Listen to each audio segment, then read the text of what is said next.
മഹാപ്രളയത്തിലും അതുപോലെ തന്നെ മഹാമാരിയുടെ കാലത്തും ഡിവൈഎഫ്ഐ നടത്തിയ മാതൃകാപരമായ പ്രവർത്തനങ്ങൾ മലയാളികൾക്ക് മറക്കാനാവില്ല. ദുരന്ത നിവാരണ പ്രവർത്തനങ്ങളിൽ ഡിവൈഎഫ്ഐയുടെ യൂത്ത് ബ്രിഗേഡർമാർ നടത്തുന്ന പ്രവർത്തനങ്ങൾ കാണുമ്പോൾ പലരുടെയും മനസ്സിലേക്ക് ഒരു സംശയം വരും.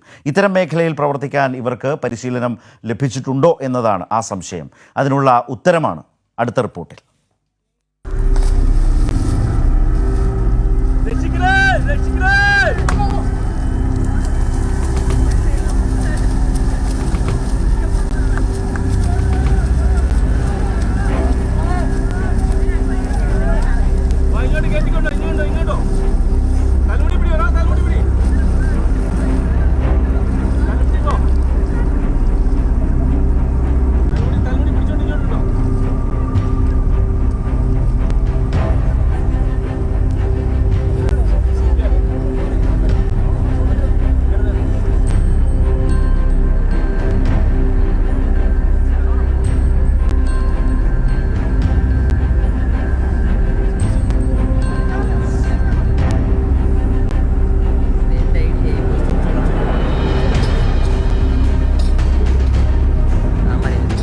ഇപ്പോൾ ഈ കണ്ടത് ഡിവൈഎഫ്ഐയുടെ യൂത്ത് ബ്രിഗേഡർക്കുള്ള പരിശീലനമാണ്.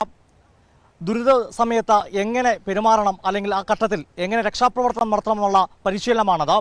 പത്തനംതിട്ട ജില്ലയിൽ 100 മേഖലാ കമ്മിറ്റിയിൽ നിന്ന് 2 സഖാക്കളെ വീതം 200 പേർക്കാണ് പത്തനംതിട്ട പെരുന്തേനരുവിൽ വെച്ച് ഈ പരിശീലനം നൽകുന്നത്.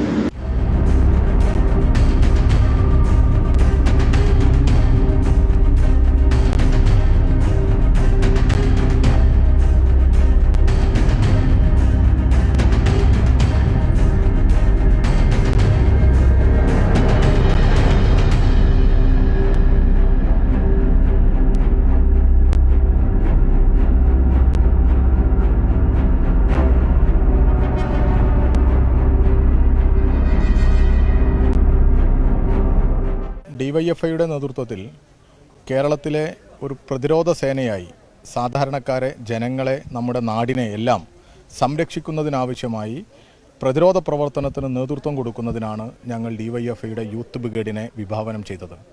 ഡിവൈഎഫ്ഐ യൂത്ത് ബ്രിഗേഡ് കഴിഞ്ഞ മഹാപ്രളയകാലത്ത്, കോവിഡിൻ്റെ മഹാമാരിയുടെ കാലത്ത് എല്ലാം ജനങ്ങളോടൊപ്പം നിന്ന് പ്രതിരോധ പ്രവർത്തനത്തിന് നേതൃത്വപരമായ പങ്കുവഹിച്ച ടീമാണ്. ആ യൂത്ത് ബ്രിഗേഡിന് കുറച്ചുകൂടി കാര്യക്ഷമമായ പരിശീലനം കൊടുത്ത് കുറച്ചുകൂടി വിപുലമായി എല്ലായിടത്തേക്കും എത്തിക്കുക എന്നുള്ള ഉദ്ദേശത്തോടെയാണ് ഇപ്പോൾ ഞങ്ങൾ ഈ പരിശീലന പരിപാടികൾ ആരംഭിച്ചിട്ടുള്ളത്.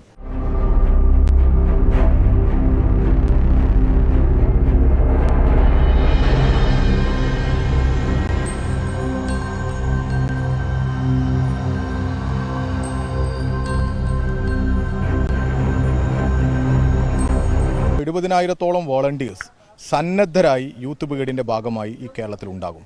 ഇപ്പോൾ ഈ കാലവർഷക്കെടുതി അല്ലെങ്കിൽ ഈ വർഷകാലം വരുന്നതിന് മുന്നോടിയായി പരിശീലനം പൂർത്തീകരിക്കുക എന്നുള്ളതാണ് ഡിവൈഎഫ്ഐയുടെ ഉദ്ദേശം.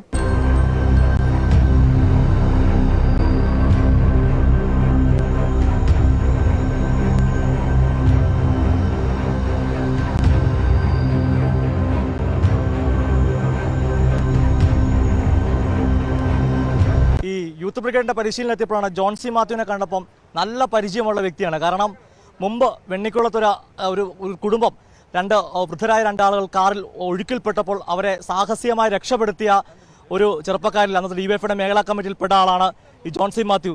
ജോൺസി, നമസ്കാരം. നമ്മൾ അന്ന് ഈ രക്ഷാപ്രവർത്തനം നടത്തുമ്പോഴൊക്കെ ഇത്തരം പരിശീലനങ്ങളൊക്കെ സഹായമായിരുന്നോ? തീർച്ചയായിട്ടും വളരെ സഹായമായിരുന്നു പരിശീലനം. നമ്മൾ യൂത്ത് ബ്രിഗേഡിൻ്റെ നേതൃത്വം തന്നെയാണ് അന്ന് ആ വൃദ്ധ ദമ്പതിൽ രക്ഷിക്കാൻ വേണ്ടി ഇറങ്ങിയത്. തീർച്ചയായിട്ടും അത് വലിയൊരു മുതൽക്കൂട്ടായിരുന്നു. അന്നത്തെ ആ സംഭവം ഒന്ന് ചുരുക്കി പറയാമോ? അന്ന് സംഭവം എന്ന് പറഞ്ഞാൽ നമ്മുടെ സെപ്റ്റംബറിലൊരു വെള്ളപ്പൊക്കത്തിലാണ് തടിയൂരുന്ന വെണ്ണിക്കുളത്തേക്ക് വരുന്ന വണ്ടിയായിരുന്നു. കാറിൽ ഒരു വൃദ്ധ ദമ്പതികളായിരുന്നു. പ്രത്യേകിച്ച് സാഹചര്യത്തിൽ വെള്ളം ഒഴുക്കുണ്ടായിരുന്നു.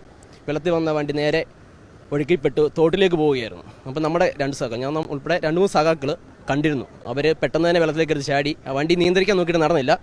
അവരുടുത്തിരുന്ന കൈലി, ആ സഖാക്കൾ ഉടുത്തിരുന്ന കൈലി ഗ്ലാസ് മിററിൽ കെട്ടി വണ്ടി വലിച്ചാണ് കയറ്റി അങ്ങനെ രക്ഷിച്ച്. തീർച്ചയായിട്ടും ഡിവൈഎഫ്ഐയുടെ ഇത്തരം പരിശീലനങ്ങൾ നാടിന് ഉപകാരപ്രദമാണ്.